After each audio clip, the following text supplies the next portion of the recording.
maybe you can't just run it gas. Well, I guess you wouldn't ever want to because it will always run on electric first and gas second. I'm not sure. So if you're not Oh, hooked I up, know what it is. Oh, God, I don't do all these things. Yeah. It's the push button.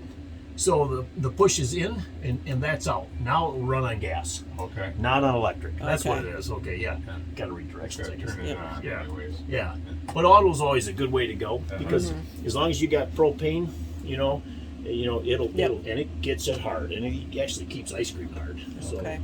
which is always critical for me. Yeah. yeah. So and you can feel now the furnace is on. Yeah, and, I can and feel it. yep, and they got a discharge here, one in the bathroom here, and then there's one in the bedroom. I think these up here are all for the air conditioners. Okay, so Okay. there's one like underneath the door, underneath the bed here. So that's kind of the furnace. So now I just shut that back off. Again, the AC won't work until you have electric. I think Yeah. the fan will even run because I think that requires a little more power than what the battery can give it. Mhm. But this will all operate off of that. And what lights? Most of the lights will all turn on. Let me ask you about Yeah, go right ahead. plug-in. So you just got a 110 line running into Yep. it. Yep. Will that run the AC? Or you gotta have Let's like see. a 30 amp type service? No, it'll. Oh, I think I would bet it wouldn't. Yeah. I'll bet it wouldn't. Because it's pretty low, voltage coming out of there. So I bet it wouldn't. Okay. I was curious. Yeah. Think on that. Maybe if I think long enough, it'll come to me. But yeah, I think not. Would be my guess. It would not. Mhm. So I threw there's a cover in there. Yep. I just threw that cover in there just so I didn't forget it sometime. Mm-hmm. Let's see. This burner, and she said she didn't mention that she forgot because we get this one does not light.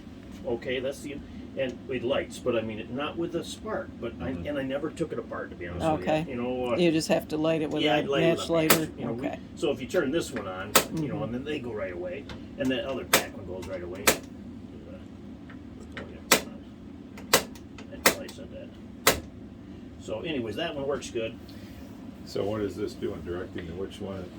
Well, the this gas? one is the one that's directing. See, this is the sparker. So if you Oh, shut, Okay. I see. that's all that is. Yep. Okay. And you use the same thing to you spark the oven. Okay. So it'll be the same thing. So this just turns So on. with, You like can with a match, that would light. yeah. Is what you're saying? That's always what I have to do. Because we've just always done. I haven't monkeyed around with it. It's probably a loose wire. It never did run. When we bought it from Brew Jinx, it wasn't working, and I like, oh, whatever. You Yeah. know. Ever brought it back? You'd probably mention it, but you never brought it back. No.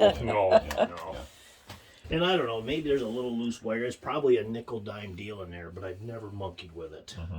So, because there's two things. That, as far as I know, that's kind of messed up. That, I call it messed up. But, and then in here, the other thing that I don't think my wife mentioned, and I wanted to point out because I think it's terrible if I didn't.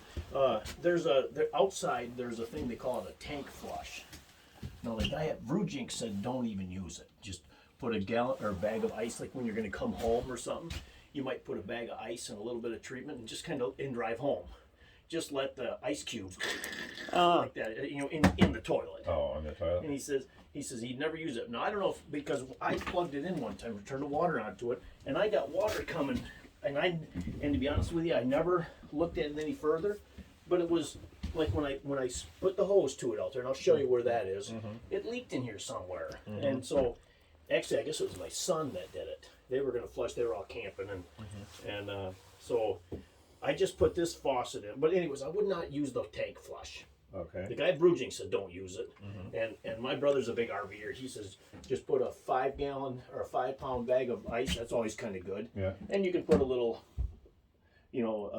treatment if you want, and just let it beat itself up after you go through the dump or wherever you're gonna go. So that's always what we did. It kind of scrubs the bottom of the tank, and then you're all good to go. We never had any issues. So, but I put this in here just I guess before we went to Florida, I think, because it had a real goofy little faucet. And I just got shark bite things. They all work great down there. Everything works perfect, other than that silly little tank flush. And I'll show So you you. put that foam in, or is it? No, that was all in there from the factory. Kind of a major mess like thing. Yeah. They just leave messes behind. So we just built this little thing because it just had a little, well, it had that.